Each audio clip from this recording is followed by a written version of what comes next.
Algebra 1, Section 2-3, we're dealing with solving inequalities using multiplication and division. Last time we did addition and subtraction, and now you're going to be doing multiplication and division. Now, in this section, what you're going to be dealing with is the same rules as you did with multiplication, addition and subtraction. Okay, we're going to isolate the variable, and what we do to one side, we have to do to the other side, and all the rules apply from equality. The only difference is when we're multiplying or dividing by a negative number, a negative value to the opposite side, we have to flip the sign.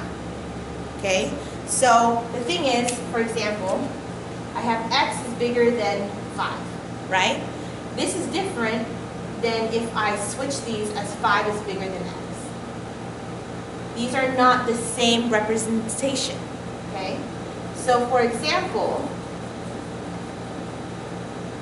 if I do 5 is bigger than 2, right? And I multiply both sides by 2, this is 10 is bigger than 4. This is still true. You got me? But if I do 5 is bigger than 2 and I multiply both sides by -2, I end up with -10 is bigger than -4. Well, no. In this case, -4 is bigger. So when I multiply both sides by a negative, I have to flip it in order to keep it true. Okay? -4 is bigger than -10. So that's why I have to flip it to the opposite side. Now here's the key word. A lot of people mess up on this. It has to be opposite side. So for example, if I did 5 times -2 is greater than 3, okay? If it's on the same side and I'm just combining the terms, 5 times -10, if I'm just multiplying because that negative number is there and simplifying, I don't do anything. It's only when I'm moving it from one side to another and I have to multiply both sides, then I have to change it. Because this I'm multiplying both sides by -2. So I have to be bringing it to the other side and applying the rule, what I do to one side, I have to do to the other. So if you see a negative number in there and you're just multiplying it, I don't flip it. I only do it if I'm multiplying both sides by the same negative number, or dividing, either way. Okay? So, other than that, the rules are the same. So let's see about solving this. Okay. It wants us to solve and graph these first parts. So I have m over 3. So basically when I have a fraction, I want to get rid of the denominator by multiplying the top by the denominator, so it cancels out. So if I multiply this by 3, this cancels out, okay? So I'm left with just m. But again, what I do to one side, I have to do to the other. So here, I'm going to multiply by 3. So I end up with 12 is greater than or equal to m. Okay? So I want to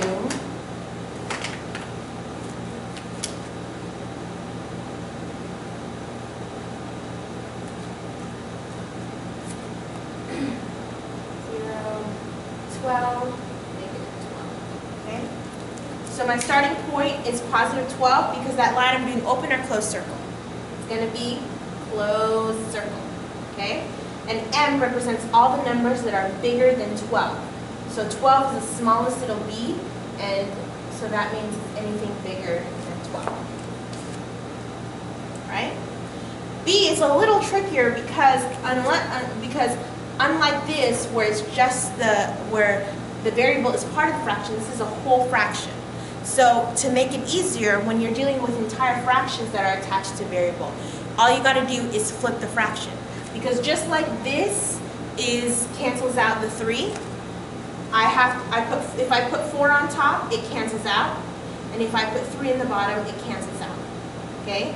So that means I multiply by the inverse fraction. So this is 3/4. I'm going to flip it 4/3, and then they'll multiply off, and I end up with just r, okay? But again, if what I do to one side, I have to do to the other, so I have to multiply this by 3/4. And if you remember how to multiply,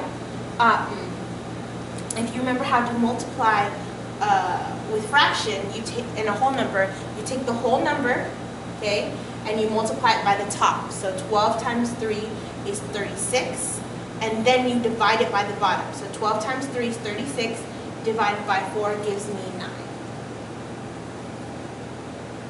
Okay? So,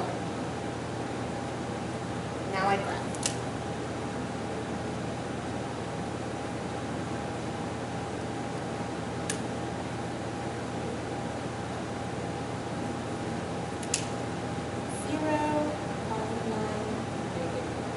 Okay, so open or closed circle?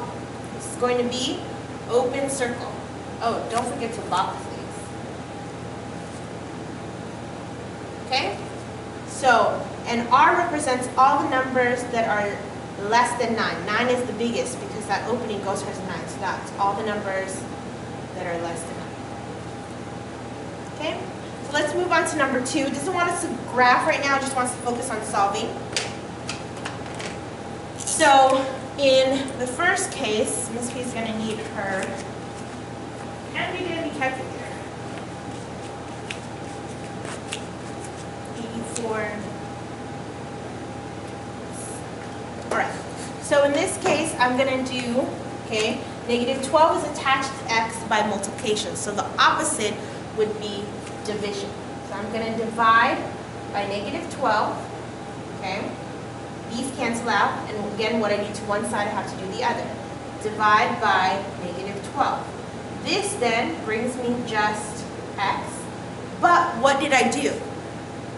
I divided by a negative number to the other side, right, both sides, so I need to flip the sign. So now it's x is less than negative 7, okay? Because this is a positive, this is a negative, making my final answer a negative. So again, I flip the sign.